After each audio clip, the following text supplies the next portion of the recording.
9h moins le quart, docteur Schweitzer, Patrice est là pour fêter les pages culturelles de la presse de ce mardi 6 février. Oui. Et donc Elle est drôle, elle est caustique, énergique, brute de pomme, c'est Juliette.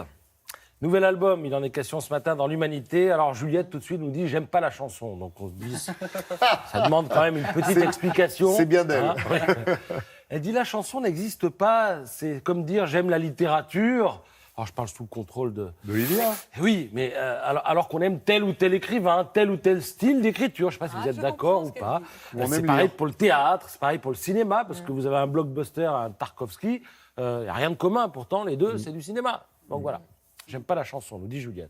Bon, ça dit... Bon tact. Oui.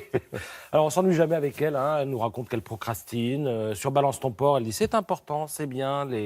Le mouvement va faire réfléchir les hommes. Et puis, le genre, on s'aperçoit aussi que c'est pas trop son truc. Hein. Elle dit parce que si tu es une fille, tu dois porter des talons aiguilles, t'habiller en robe, ne pas mettre tes doigts dans ton nez. Or, dit-elle, moi je suis une fille et j'ai des doigts et j'ai un nez. Et on a envie de lui dire et alors Bon, voilà.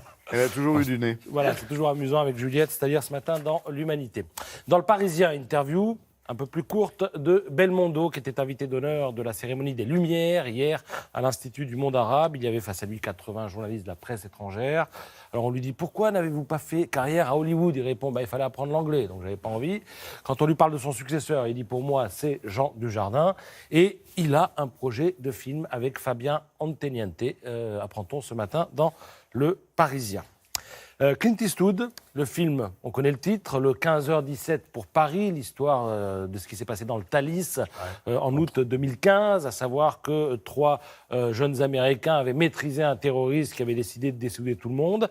Alors il en est question ce matin dans Le Parisien à travers le regard d'Olivier Gugelot, qui est policier, qui fut le premier à monter dans le train lorsque le train a été immobilisé, et il a servi de consultant à Clint Eastwood, mais il ne joue pas dans le film. Et alors, on se pose la question, pourquoi ? C'est-à-dire que les 3 jeunes Américains qui ont maîtrisé le terroriste jouent leur propre rôle, certains membres du SAMU jouent leur propre rôle, certains employés de la SNCF jouent leur propre rôle, mais le policier, lui, ne le fait pas tout simplement parce qu'il n'a pas été autorisé à jouer son propre rôle pour, évidemment, des questions de sécurité. Ou alors vous vous appelez Olivier Marchal, vous démissionnez, vous faites un film, 36 Quai des Orfèvres, ça marche, vous changez de métier. C'est vrai.